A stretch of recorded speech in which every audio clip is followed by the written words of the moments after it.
The rejection papers required 2 signatures. Nara had understood this going in. The formal decline of a mate bond was not a unilateral act under Northern Pac law.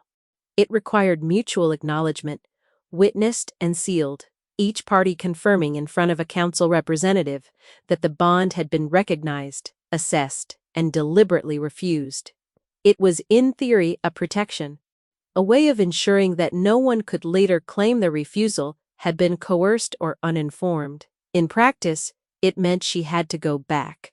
She had told herself she was ready for this on the long road north through 4 days of travel in the kind of autumn that had not decided yet whether it intended to be cold, the sky shifting between pale gold and gray, without committing to either.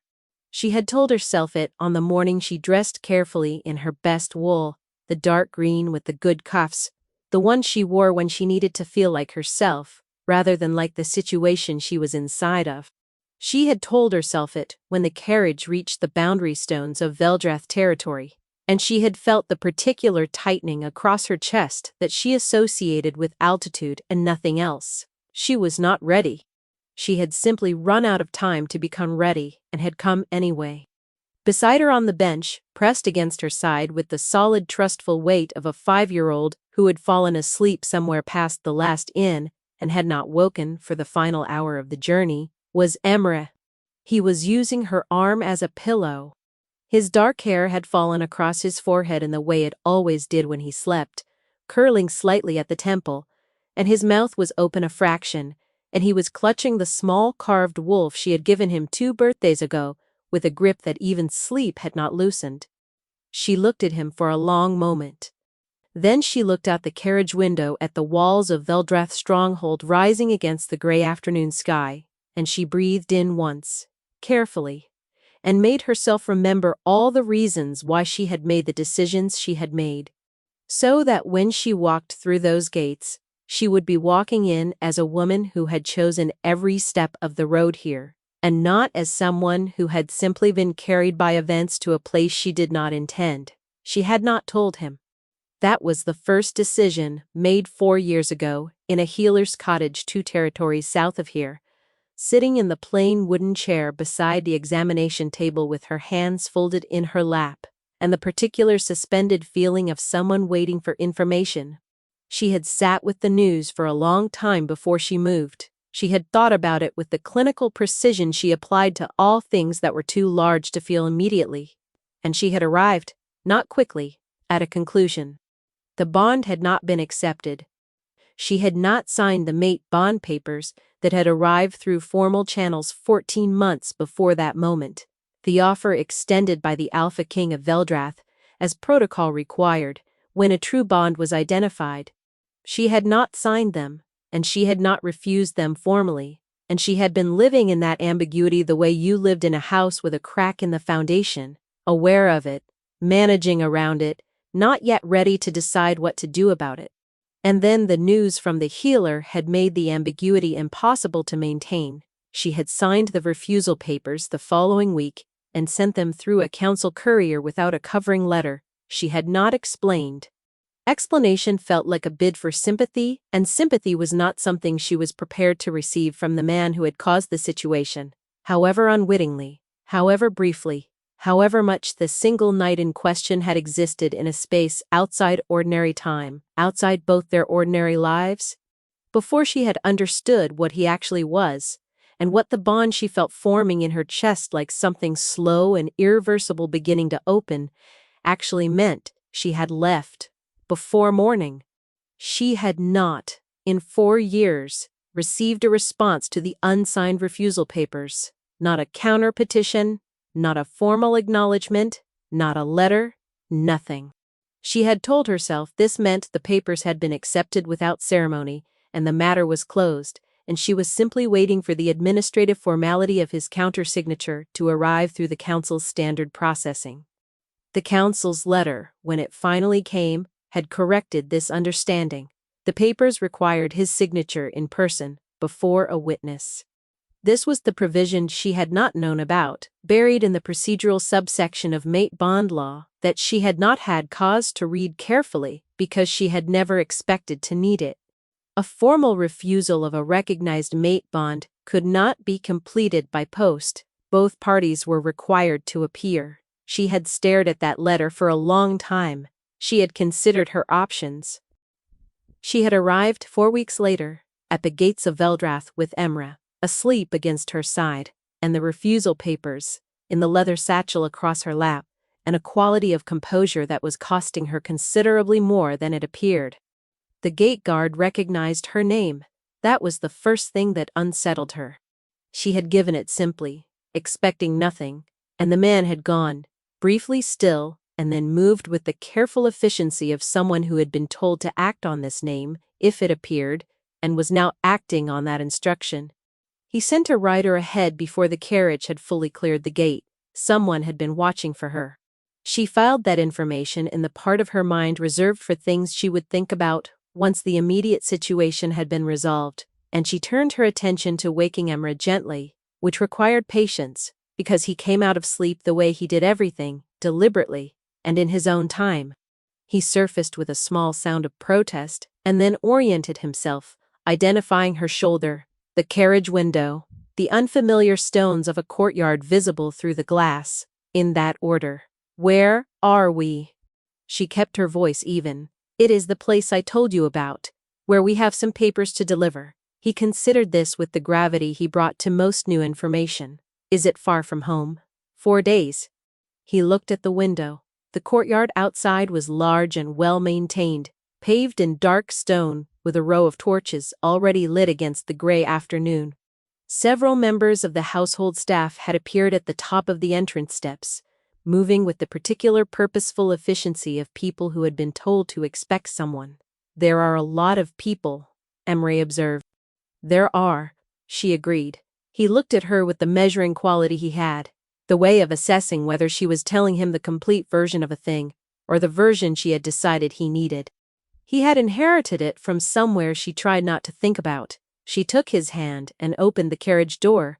They were given a receiving room on the south side of the stronghold, not an anteroom, not a waiting space. A proper room with a fire already built, and a table set with water, and a plate of things a child might eat, small bread rolls, and soft cheese, and 3 kinds of dried fruit, arranged with an attention to detail that suggested someone had thought about it in advance.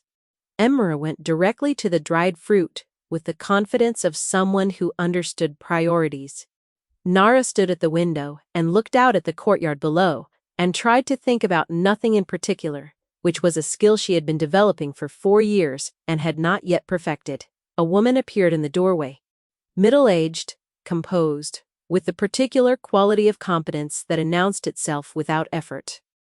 The kind of person who managed large, complex households through force of organized will and could make a receiving room feel like it was the right temperature before you had noticed it was. Her voice was measured, her expression professionally warm. "I am Cassia, head of household. I want to ensure you have everything you need before you are received." "I am not a lady," Nara said. "I am here on council business." The woman's expression adjusted minimally. "Of course." She looked at Emra, who had moved on from the dried fruit and was examining the carved relief on the stone fireplace, surrounded with the focused attention of someone conducting a professional assessment. Then back at Nara. "The Alpha King will be available within the hour. He is concluding a session with the Eastern Patrol commanders." She paused. "Is there anything specific the child requires?" "He is fine," Nara said. "He has been fed, and he slept in the carriage. He will be content as long as there is something to look at." Cassia nodded. She did not move to leave immediately. Her eyes returned to Emmer for a moment, with an expression Nara recognized, and did not want to read too carefully. "Cassia," Nara said. The woman looked at her. "Whatever you are thinking," Nara said evenly, "I would ask that you keep it until after the papers have been signed." A pause. "Something more complicated." "Yes, of course." She withdrew. Nara turned back to the window. From behind her, Emery said, "She looked at me the way people look at me sometimes. Like they are trying to do a sum." He was still examining the fireplace relief. apparently without requiring her gaze to make his observation. What kind of sum? He traced the carved line of a wolf's flank with one small finger. The kind where they are not sure if their answer is right. So they look again. She absorbed this. He looked up at her. Why do people do that sum? She had been preparing for this question for 4 years. She had prepared for it thoroughly, with the same systematic attention she brought to all things she understood were coming and could not be avoided. And she had several versions of the answer ready for different ages, different circumstances, different degrees of the truth. She had not, however, been prepared for it to arrive in this specific room, in this specific stronghold, an hour before the papers that were supposed to close the question permanently. Because sometimes people see things in someone's face that remind them of someone else. She chose the words carefully, and they are not sure if they are right. Is it my face? Yes? He considered this with the seriousness that was one of the things about him that had nothing to do with her, and everything to do with a man she had spent 4 years not thinking about. Whose face do I remind them of? She crossed the room and crouched down to his level in front of the fireplace, the way she did when she needed him to understand she was telling him the whole version of a thing. That is part of why we are here. He looked at her steadily. Are you going to tell me today? I am going to try. He turned back to the fireplace, relief. Okay. He said it with the equanimity of a 5-year-old who had learned that his mother kept her word, and therefore understood that trying and doing were, with her, nearly the same thing. The hour was closer to 2. Nara did not mind. She had brought a book, which she read without absorbing, and she watched Imre systematically investigate every surface in the room that was within reach, which occupied him entirely and required nothing from her beyond the occasional confirmatory answer when he brought her something to identify. What is this? A seal press? For making marks in wax? What is this one? A compass. For measuring distances on a map. What is this? She looked up. He was holding a small carved figure. Dark wood, a wolf in a sitting position, no larger than his fist, worn smooth at the edges from handling. She had not seen it on the shelf when they arrived. She did not know what it was.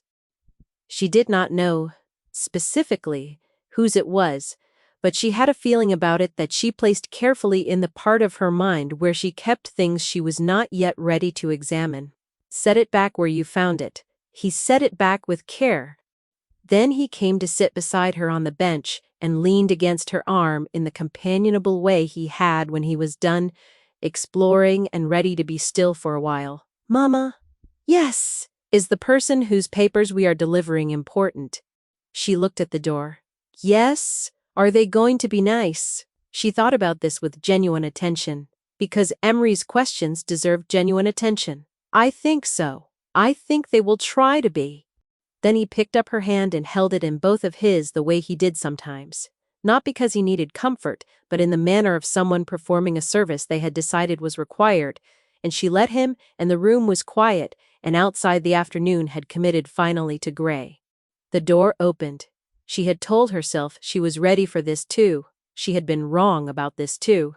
Uldric Voss, Alpha King of Veldrath, and the 6 territories that deferred to it, came through the door in his working clothes, dark wool and leather. A man who had apparently not stopped to change before coming, which told her the hour had been not delay, but urgency of a different kind.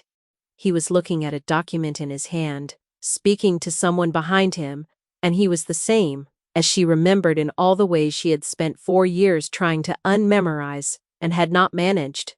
Then he looked up. He saw her first. 1 second. 2. The expression that moved through his face was the kind that happened beneath the controlled surface of a man who had trained himself not to display things. The hairline shift of something that cost him, contained before it became visible. And then his eyes moved, past her, to the bench, to the small figure beside her who had looked up with the alert curiosity of a child hearing a door, and was now regarding the newcomer with the direct measuring gaze that Nara had been watching for 5 years and had never gotten used to because it was not her gaze. It had never been her gaze. The document in Aldrich's hand stopped moving. The man behind him, a broad-shouldered beta she didn't recognize, walked into Aldrich's back and stopped and looked at the same thing, and then looked at Aldrich and went very carefully still. The room held its silence for a moment, that had the quality of something balanced on a narrow edge. Emre looked at the man in the doorway. Then he looked at Nara. Then he looked back at the man. He did the sum. She watched him do it. Watched the moment the calculation arrived at its answer. The way his eyes moved between the two faces. Careful and thorough. Arriving somewhere that settled into his expression as a fact rather than a question. He looked at her. She held his gaze. She nodded once. Very small. He turned back to the door. The man in the door had not moved. He was looking at Emre with an expression she had no precedent for, and no word for, and could not look at directly for more than a second at a time, like something at the edge of vision that resolved only in peripheral. The beta behind him said, with careful professional neutrality, "My lord." "Nothing, my lord." A hand on Aldrich's arm. The chamber.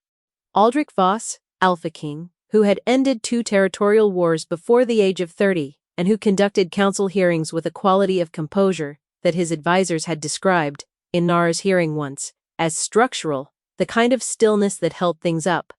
Then he looked at Nara. She had prepared for many versions of this conversation. She was systematic about preparation. She had catalogued the possible responses, the anger, the accusation, the cold, legalistic calculation of a man assessing damage and determining protocol, the controlled grief of someone who understood what 4 years of not knowing had cost, the various combinations and gradations of these things.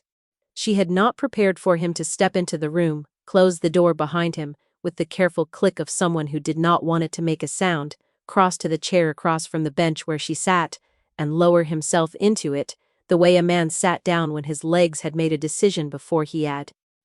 The beta had not come in. The door was closed. The 3 of them were alone in the room, with the fire and the plate of bread and dried fruit, and the small carved wolf back on its shelf. Emre looked at the man in the chair. The man in the chair looked at Emre. Nara looked at her hands. "How old?" Aldrich said. His voice was even. The evenness was the most expensive thing she had heard in a long time. 5. He turned 5 in the spring. The breath he took was not quite audible, almost. "What is his name?" "Emre." He repeated it, testing the weight of it. She waited. He looked at her, and she made herself look back, because she had decided on the road north that she was not going to be a woman who could not hold eye contact with the consequences of her own decisions. "You came to sign the refusal papers?" "Yes." His jaw was tight. "You have had 4 years. I sent them at the first opportunity. The countersignature provision was not something I had accounted for. You sent them without explanation." She held his gaze. No explanation seemed sufficient, and insufficient explanation seemed worse than none. He was quiet for a moment. Nara kept her voice level. "I am not going to argue about the last 4 years right now. Not in front of him." A glance at Emre, who was watching this exchange, with his complete careful attention, taking in every word and the weight beneath every word. Because he was 5 years old, and intelligent, and because he had inherited whatever quality it was that allowed certain people to sit in a room and read it like a document. "No," Aldrich said. He looked at Emre again. His expression did something she had not braced for, something that had no anger in it at all. Something quieter and more complicated than anger. "You are right. Not in front of him." She exhaled slowly. He stood from the chair and crouched down, the way she had crouched in front of Emre an hour ago, bringing himself to eye level with the deliberate economy of someone who understood what the gesture meant. He was a large man, and the room reorganized itself slightly when he moved, and Emre tracked all of this without expression. "Emre," Aldrich said. "Yes." Emre's voice was steady. It was always steady. "My name is Aldrich." He said it simply. Without title, without explanation, just the name, offered the same way she had told Emre things when she was telling him the whole version. Emre looked at him for a long moment. "I know who you are," Emre said. Aldrich was quiet. My mama said she was going to try to tell me today, Emre continued. He glanced at Nara with the brief, assessing look of a child, confirming permission, and she nodded fractionally. She keeps her word. So, I think she was already going to tell me. He looked back at Aldrich. You did the thing where you stopped when you saw me. Yes, Aldrich said. People do that sometimes. They are trying to do a sum. I was not trying to do a sum, Aldrich said. I already knew the answer. Imra absorbed this. How? Because I have been looking at my own face for 40 years, Aldrich said. I know what it looks like. The fire crackled. Outside, the afternoon had gone dark around the edges, the first suggestion of evening pressing at the windows. Emre looked at him for a long time with the measuring quality that Nara had watched all his life and never gotten used to. Then he said, Are you going to stay? The question landed in the room with the specific weight of a thing said by a child who did not yet know enough to soften it. Aldrich looked at him. He did not look at Nara. His eyes stayed on Emre's face with a steadiness that Nara could feel from across the room like pressure, like the moment before weather changed. That, Aldrich answered carefully, depends on your mother. She looked at the fire. Kasia had the remarkable quality of appearing with exactly what was required, at exactly the moment it was needed without having been summoned, which Nara suspected was less supernatural than it was the result of 40 years managing a household where the Alpha King's silences conveyed detailed instructions to anyone who had learned to read them. She appeared in the doorway with the quiet efficiency of someone who had been listening for the moment. The immediate temperature of the room shifted to something that could accommodate an interruption, and she looked at Emre with the precise warmth of a woman who knew what a tired 5-year-old looked like and had opinions about what should be done about it. Kasia addressed her directly. There is a room prepared for the young one. It is close to yours. He could be settled before supper if he is willing. Emre looked at Nara. She looked at him. There are more carved things upstairs, Kasia added, addressing Emre directly. In the upper gallery. Animals, mostly. I have been told the collection includes a very large bear that is considered ridiculous by everyone except the person who made it. Emre considered this intelligence seriously. I would like to see the bear, he decided. Kasia held out her hand. He took it without ceremony, which told Nara something about Kasia that she filed alongside the other things she had been filing since the moment the gate guard had gone, still at her name. She watched him go. He did not look back at her, which meant he was not afraid, which was the only thing she had been asking of this day from the beginning. The door closed. She sat in the quiet room with Aldrich across the table from her, and the fire between them, and the weight of everything that had been in the room with them for the past 20 minutes settling into its actual shape, now that there was no one in it who needed the weight managed. She put the satchel on the table and took out the papers. He looked at them. I need your signature. A witness. Then it is done and I can go. He looked at the papers for a long moment without touching them. Because we are not mated, we were never mated. Whatever happened between us was a single night that occurred before either of us understood what the bond meant, and the bond cannot be refused by one party alone under law, and the law requires both signatures, and I have been waiting 4 years for the administrative process to produce yours through the council's standard channels. And apparently, it does not work that way. He was very still. That is not what I asked. She looked at him. Why? Not why did you send the papers? I understand that. Why did you not tell me about him? Because I had already refused the bond, and a child does not change the nature of the bond.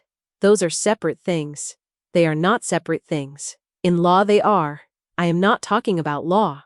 Outside, the last of the light was gone entirely now, and the stronghold had moved into its evening sounds, distant voices, the changing of a guard, the particular quality of a large household settling into its night routines. She chose the words with care. I did not tell you because I had made a decision. I had looked at my situation, and I had looked at what a mate bond accepted under duress would look like, and I had decided that duress was not a foundation I was willing to build on. She paused. A child does not change duress into choice. I was not going to use him as a mechanism for a decision I had already made. Independently, he was quiet for a moment. You thought I would use him as leverage. I thought the situation would create pressure that would make free choice impossible to distinguish from compelled choice. She met his gaze. I did not think you would do it deliberately. I thought it would happen anyway. The way gravity happens, not because anyone intends it. He held her gaze. The firelight was doing something to his face that she was not going to catalog, because she had decided on the road north that cataloging his face was not something she was going to do anymore. What changed? You have managed 4 years. Why come now? The council letter. I did not know about the in-person requirement. I would not have come in person if I had been able to complete this through standard channels. She paused. That is the honest answer. You have always given honest answers. Even when the honest answer was silence. She looked at the papers. Nara, she waited. He looked at the table. I have spent 4 years with the particular evenness of a man choosing words from a larger supply and discarding the ones that would not survive the air between them, attempting to understand what I did that made the bonds something you needed to refuse. I have spent 4 years with unsigned papers on my desk and no explanation, and the knowledge that something was wrong with what I had done, without the information to understand what it was. He paused. I am not saying that to produce guilt. I am saying it because you deserve to know the condition I have been in since we are apparently doing honest answers. She looked at him, at the tiredness around his eyes, that was real. At the stillness that was not cold, had never been cold. She had known that even when she was leaving, had known it and left anyway. Because knowing was not the same as being able to stay safely. The condition I have been in, she repeated quietly. He held her gaze. You sent the papers. I did not sign them. She absorbed this. You did not sign them. No. The fire shifted. A log settling. You allowed me to believe the matter was in standard processing. There is no standard processing for this. I checked. The law requires in-person signatures.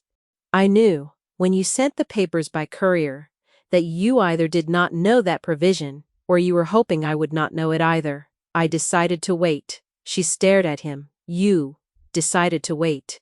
Whatever you needed, however long it took, I was not willing to sign away the bond without understanding why, and I was not willing to force the conversation before you were ready to have it, and so I waited. She stood up from the table. Not in anger. She needed to be in motion. She crossed to the window and stood with her back to him and looked out at the dark courtyard and breathed in the controlled way she had learned years ago, when emotions became too large to process as emotions and needed to be converted into something more manageable. 4 years. I know. I raised him alone for 4 years, believing you did not care enough to countersign a single document. I know. His voice came from behind her. Unchanged, still even. The evenness that was not coldness.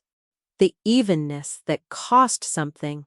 She pressed her palm flat against the cold glass of the window. That was not kind. No, it wasn't. I chose patience over clarity, and it cost you something I cannot give back. I know that. She turned around. He was standing. He had not moved toward her. He was on the other side of the table, with his hands at his sides, occupying the room with the careful economy of a large man who had decided that proximity was not his to decide right now. She looked at him. He looked at her. Why? Not why did you wait? Why did you not sign? He held her gaze. Because I did not want to. Plainly. Without ornamentation. I did not want to sign those papers.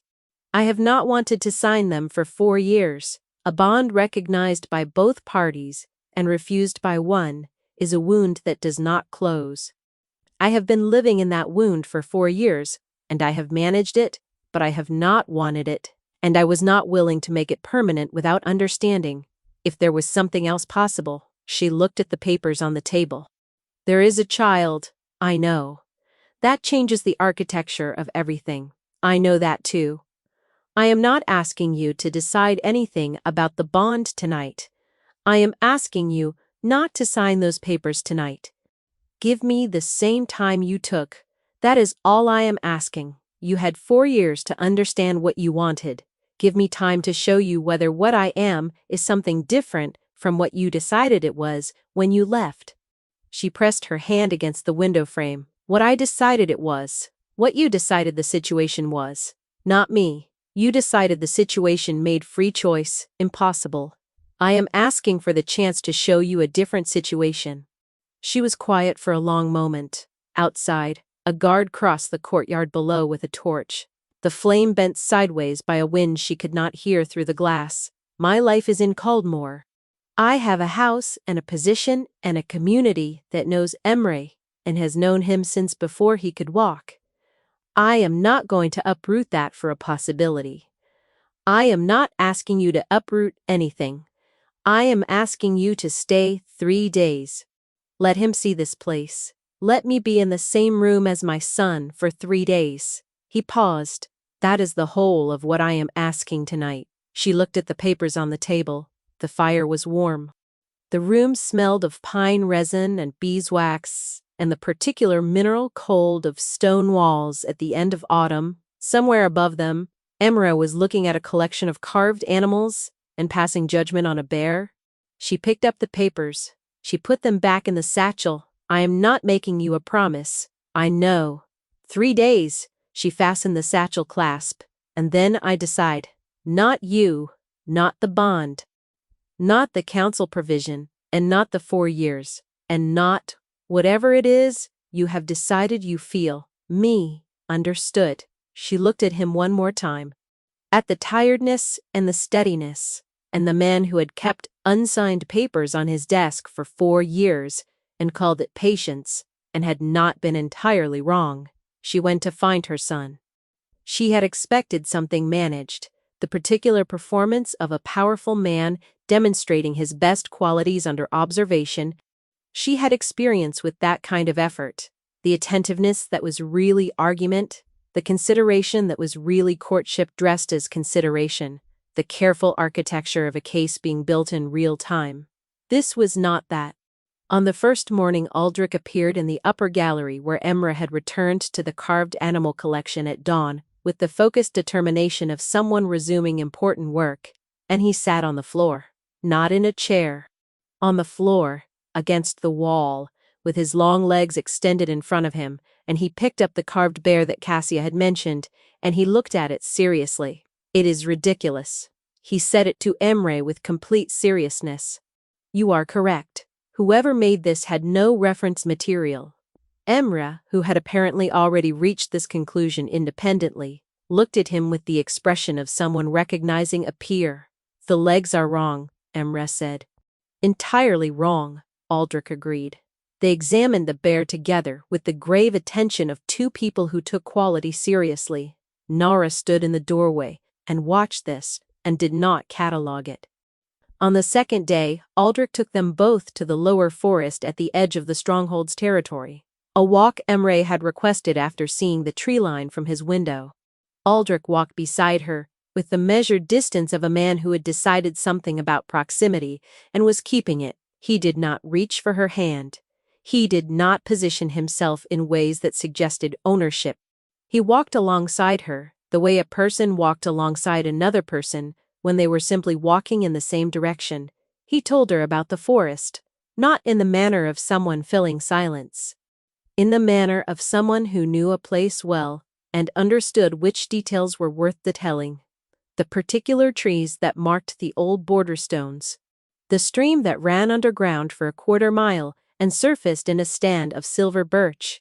The place where the forest opened into a meadow that held morning fog for 2 hours after the rest of the valley had cleared. She listened. She was not cataloguing.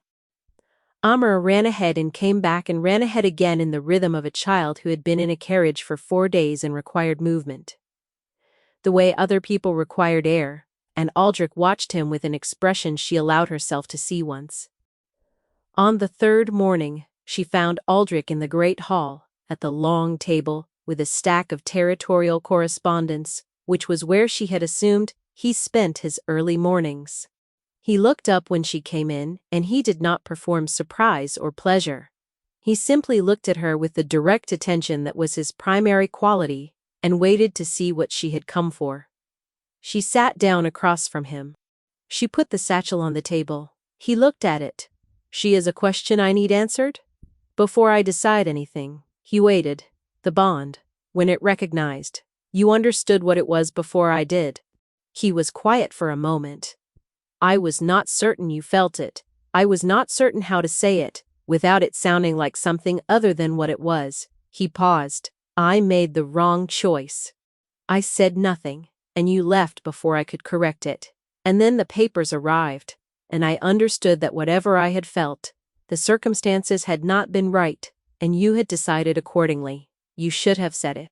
4 years earlier, that night. You should have said it." "Yes, I know." She pressed her hands flat on the table. "If you had said it, I do not know what I would have decided. I want you to understand that. I am not saying the outcome would have been different. I am saying the choice would have been mine and it was not, because you kept the information, and that matters to me more than the outcome." He held her gaze. "It cannot happen again. Whatever we are deciding, if we are deciding something. I do not make good decisions in the absence of information. I make decisions I have to revise, and revision is expensive." She looked at him steadily. "If you know something that is relevant to me, you tell me, even if you are not certain how it will sound, even if you think I might decide something you would rather I didn't." "Agreed." She looked at the satchel. She looked at him. "I am not ready to make a decision today, I know, but I am not signing these today either." He said nothing. The something in his expression that she was not cataloging was present in the way it had been present since the first evening, contained and real.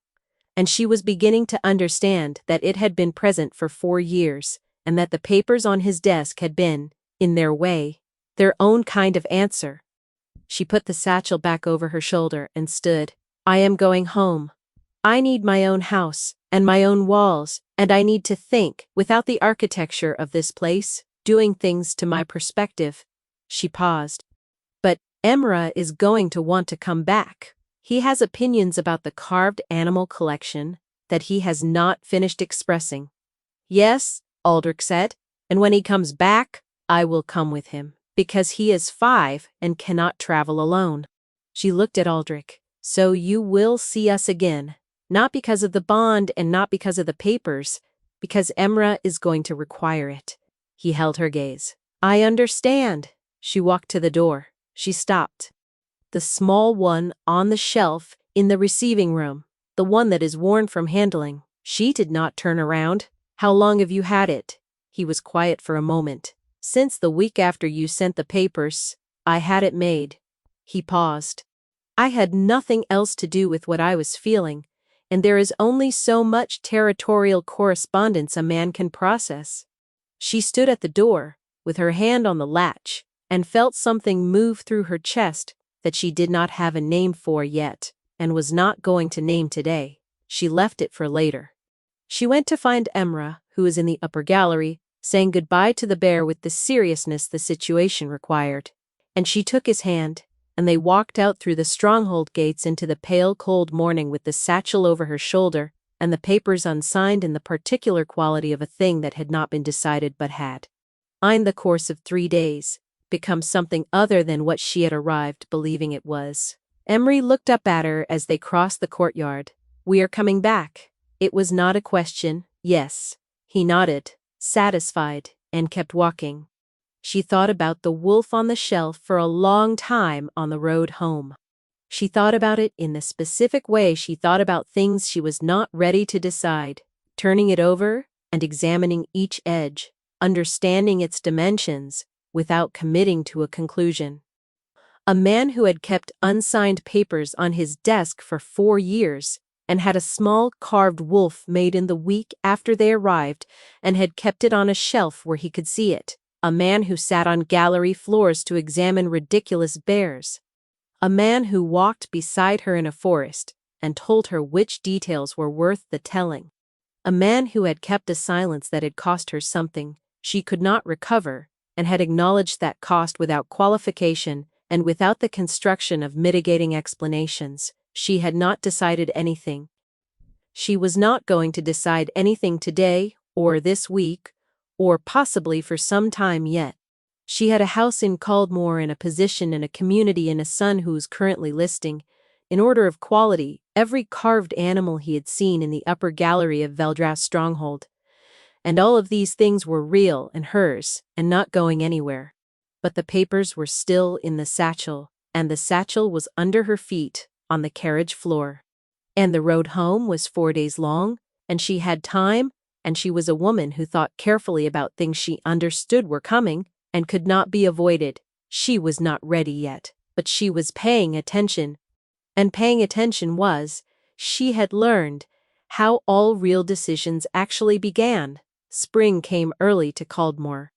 The frost released from the garden walls by the second week of the third month, and the herbs her neighbor kept for trade, pushed up through the dark soil in the tentative way of things that were not certain yet whether the warmth would hold. Aldrich came in the fourth week. He had written first, a letter of 3 paragraphs that said what it needed to say without ornamentation, asked permission before it announced anything, and closed with the information that Amra had sent a note, through the stronghold courier, indicating that he had identified 3 additional flaws in the carved bear that he had not had time to communicate before departure, and considered it urgent. She had written back. He arrived on a Wednesday morning with his beta Tauren at a distance that clearly communicated escort rather than entourage, and with a package under his arm that turned out to contain 2 carved animals, a correctly proportioned wolf and a corrected bear. Produced by the stronghold's woodworker under what Tauren later described to Cassia as extremely specific commission instructions, Emery received these with the gravity they deserved, and disappeared to install them in his room. Aldrich stood in the doorway of her kitchen and looked at her house, the practical small house of a woman who had built a life the exact size of what she had, and had made it sufficient, the shelves of books with their careful arrangement, the work table with the territorial maps she used for her work, a cartographer's position at the regional council, something she had built from nothing in 4 years. The 2 chairs by the window that looked out at the neighbor's herb garden. She made tea. She put a cup on the table in front of him. She sat in her chair. He sat in the other chair, which she had not told him was the other chair, and she noted this, and did not note this. They talked for 2 hours. Not about the bond, and not about the papers. About the things 2 people talked about when they were learning each other as they actually were, rather than as the situation had arranged them, his work, her work, the Eastern territorial dispute he was managing that had more layers to it than the initial assessment suggested, the regional council and the map corrections she had been working through, the way old surveys compounded their errors over generations, until the border you believed you were standing at was several hundred yards from the border. He listened with the complete attention he apparently gave to everything he decided to attend to. He asked questions that demonstrated the previous answer had been fully received. He disagreed with her once about a cartographic methodology, and when she explained her reasoning, he said, "Ah," and did not pretend he had known it all along. Amra appeared at intervals to deliver updates on the installation of the carved animals, and to show Aldrich a carved horse he had owned before the bear, which he considered his prior best piece and wanted a comparative assessment on. "The horse is better made," Aldrich said seriously, "but the bear has more character." Emre considered this. "Yes," he agreed. "That is also my view." He disappeared again. The afternoon went to evening. Tauren had been given a room at the inn at the lane's end, a fact Cassia had apparently arranged in advance without discussing it with Nara, who was going to have a conversation with Cassia about that at some point, and who was also, she recognized with the wry precision of someone who had been honest with herself for years. Aldrich left before dark. He did not stay for supper, which she had not offered. He did not ask about the papers. He said he would write when he was back in Veldrath, and he would come again if she said so. She stood at her door and watched him walk down the lane toward the inn, and she thought about a carved wolf, worn smooth from handling, and a man who sat on gallery floors. She went inside. She went to the shelf where she had put the satchel when she arrived home 4 weeks ago. She took out the papers. She sat at her work table for a long time with them in her hands. Then she put them in the drawer.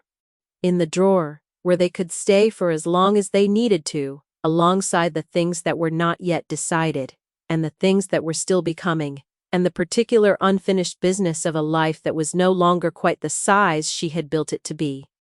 Emra appeared in the doorway. He is coming back. Yes. He looked at her with the measuring quality that was not hers. Good. I have more to discuss with him about the bear. She looked at him. At the face that was his father's, and the voice that was hers, and the particular quality of certainty he had been born with, and had never had reason to lose. Good, she agreed. He went back to his room. She turned back to her work table and her maps, and the slow patient work of correcting old errors before they compounded further. Outside the herb garden was green, with the first real warmth of the season. Inside the drawer the papers waited without urgency. Down the lane a light was on at the inn. It was enough for now.